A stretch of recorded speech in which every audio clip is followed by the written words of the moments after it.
जय जगन्नाथ। आज मु आपण मानकु ब्रजमंडल परिक्रमार कृष्ण उपरे जड़ित एक कहानी कहूँ।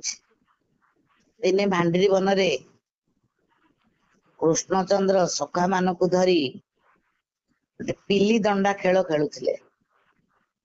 से भगवान सर्त रखिथिले जी हारिब जितिया लोक को कांधे बसई भांडीरी बट पर्यंत नब।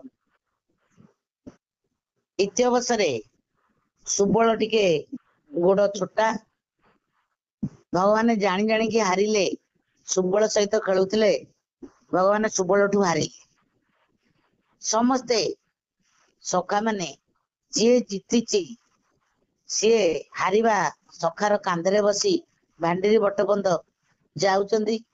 एई समय सुबल कहले जे लाला तू हारिलु, तू मते कांधे बसा। भगवान जिते नई पड़ी कांधे सुबल को बसैया को गला बेल को ऊपर को अनेले देखले देवता मैंने सब चाहिए हसुचन।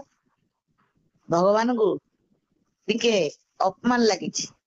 सेठू सुबल को कहले सुबल तू कांधरू ओला। कहले कहीं तू तो निजे सर्त रखिलु एबे कहीं तू मते कांधे बसैबुनी।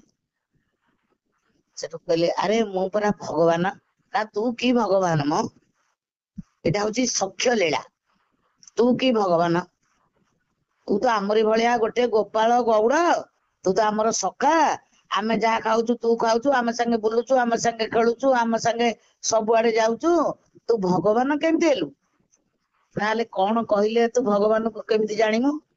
ना भगवान मु जेतिकी जानिची मो बापा माठू जेतिकी मु सुनिची भगवान शंख चक्र गदा पद्म धरि थांदे। तापरे ना तापरे से गरुड़ पृष्ठ रे आरोहण करी सबुआडे से जानती। अच्छा मु जदि सेमिति हेबी तू जानिमु तो मु भगवान बोली? हाँ निश्चय तू सेमिति हेकी मते देखा। भगवान संगे संगे आउ केई जेने न जानी परिबे जोगमाया आच्छादित करदेले। निजे भगवान नारायण हे चतुर्भुज नारायण हे गरुड़ पृष्ठ रे उड़ी उड़ी आसुचंती। सेई समय केवल सुबल देखुची जे कान्हा अछि पाखरे पुणी चतुर्भुज नारायण गरुड़ पृष्ठ रे बसी उड़ी उड़ी आसुचंती। कान्हा कथा देखी बाहिया ही जाइचंती सुबल। अरे कान्हा तो मो पाखे अछि पुणी आउ गोटे कान्हा कौन बसीची गरुड़ पृष्ठ रे चतुर्भुज हेई। बड़ विचित्र कथा ये हैला। अरे सतरे कौन कान्हा आमर भगवान?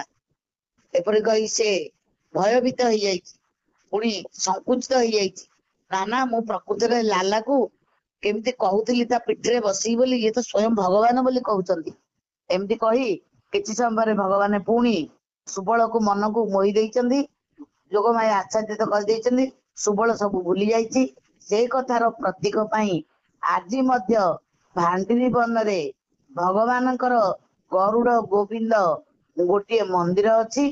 गरुड़ गोविंद मंदिर माने आपण माने जेतेबेले वृंदावन जिबे देखिबे मुहटा होउची गरुड़ आउ मुहटू तळुको होउचंती गोविंद। चतुर्भुज मूर्ति बेकठू तळ होउची गोविंद मुखटा होउची गरुड़। से मंदिर ना होउची गरुड़ गोविंद मंदिर। आज मध्य भांडीरी वन रे से विदित। सबु भक्त माने गले सेटिकी जाइकी दर्शन करंती। एटा भगवानकर विचित्र लीला चमत्कार लीला। आउरी ता पाखरे गोटे कथा अछि भक्त और भगवानकर कथा चक्की चरण चिन्ह। चक्की चरण चिन्ह अर्थ गोटे वृद्धा थाए सी तार किछि चलिया पे कष्ट थाए तार किछि खाइबा को न थाए। सी कौन करे ब्रजवासी सब गहम आनी गोटे बड़ चक्की जहां को आजिकाली कहउचंदी घोरणा से चक्की रे राति 2टारू उठिब से घोरणा रे सबु गहम घोरी पेसेइब सकाळू जाठू आनीथिब ताकू दब। सेतबेले से जुगरे तांकटू से सुके पैसा आनीथिब। एटा दीर्घ 6000 वर्ष तलर कथा ब्रजमंडल परिक्रमा रे लिखाइछि। तेणु सकाळू जाई सुकेटा आनीकी चलिब। सी जेतबेले ताकू कष्ट न हबा पई जेतबेले गहम पेसुथाए जशोदा जेंती नाना बाया गीत गाई कान्हा को सुआंती सेमिति सबुतक गीत कान्हार से बोलुथाए। दिनकर घटना ଭକ୍ତଙ୍କର ଭଗବାନ ଭଗବାନ ଆଉ ସହି ପାରିଲେନି। ଇଏ ବୃଦ୍ଧା ହେଲେଣି, କେତେ କଷ୍ଟ ପାଉଛି, ସମସ୍ତଙ୍କର ଗହମ ନେଇକି ବୁଢୀ ଲୋକ ଟିକେ ଚୁରେଇକି ପେଟ ପୋଷୁଛି। ତେଣୁ ଭଗବାନ ଅନ୍ଧାରୁ ଅନ୍ଧାରୁ ରାତି 3ଟାରୁ ଗୋଟେ ଗୋପାଳ ବେଶ ହେଇ ସେ ଯେତେବେଳେ ଗୀତ ବୋଲୁଛି ଆଖି ବୁଝିକିରି ଘୋରଣାକୁ ଘୋରୁଛି, ସେଇ ସମୟରେ ସେ ଯାଇକି ସେ ଘୋରଣା ଉପରେ ପାଦ ଦେଇକି ଛିଡା ହେଇପାରିଲେ। ଦିଟା ଯାକ ପାଦ ଦେଇକି ଛିଡା ହେଇ ପଡିଛନ୍ତି। ଯେତେବେଳେ ଓଜନ ଲାଗିଛି ସେ ବୁଲି ପାରିନି। ସେ ବୁଢୀ କହୁଛି, ଆରେ ଇଏ କିଏ କିରେ ମୋ ଘୋରଣା ଉପରେ ଛିଡା ହେଇଛୁ? ଆରେ ଗୋପାଳ ତୁ କିଏ ସେ? ମୁଁ କେମିତି ଚକି ବୁଲେଇବି? ମୋ ପେଟରେ କାହିଁକି ତୁ ନାତ ମାରୁଛୁ? ମୁଁ ପରା ଏଇଥିରେ ଚଳିବି। ଇଏ କୃଷ୍ଣ କଣ ସବୁ ବ୍ରଜବାସୀକି ଏ ନଟକଟିଆ ଗୋପାଳ ମାନଙ୍କୁ ଶିଖେଇକି ଯାଇଛନ୍ତି?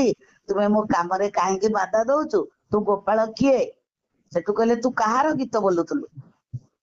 ତୁ କାହାକୁ ଗୀତ ବୋଲିକି ଡାକୁଥିଲୁ? ମୁଁ ହଉଛି ସିଏ।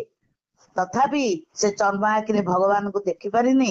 ସେ କହିଛି, ମୁଁ ସିଏ କହିଛି। କହିଲେ, ମାଉସୀ ତୁ କାଲିଠାରୁ ତାକୁ ମାଉସୀ ବୋଲି ସମ୍ବୋଧନ କରିଛନ୍ତି, ଯେ ତୁ କାଲିଠାରୁ ଆଉ ଏ କଷ୍ଟ କରିବୁନି। ତୁ ଏଇ ଯୋଉ ମୋର ଚରଣ ଚିହ୍ନ ଏଇ ରହିଲା ତୋ ଚକି ଉପରେ, ତୁ ସମସ୍ତଙ୍କୁ ଦେଖେଇବୁ। କାରଣ ଭଗବାନଙ୍କର ଯୋଉ ପାଦର ଚିହ୍ନ, ଶଙ୍ଖ ଚକ୍ର ଗଦା ପଦ୍ମ ଅଙ୍କୁଶ ସବୁ ଚିହ୍ନ ତାଙ୍କ ପାଦରେ ଥାଏ। ସେ ଚିହ୍ନ ଛାଡି ଦେଇକି ଗଲେ।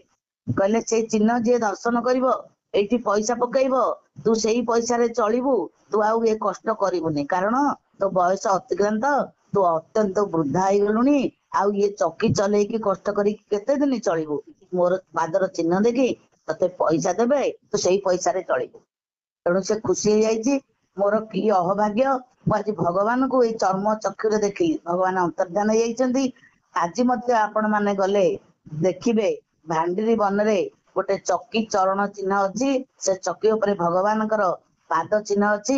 ସେଠି ସମସ୍ତେ ମୁଣ୍ଡିଆ ମାରି ପଇସା ପକାନ୍ତି। ସେ ବୃଦ୍ଧା କଣ କଲା? ଲୋଭ ବି କରିନି। ଯେ ଭଗବାନଙ୍କର ଭକ୍ତ, ସେ ଜମା ଲୋଭ କରିବା ଉଚିତ ନୁହଁ। ସେ ଯେତିକି ତା ଚଳିବା ପାଇଁ ରଖି ସବୁ ମଠ ମନ୍ଦିରକୁ ଦାନ କରିଦିଏ।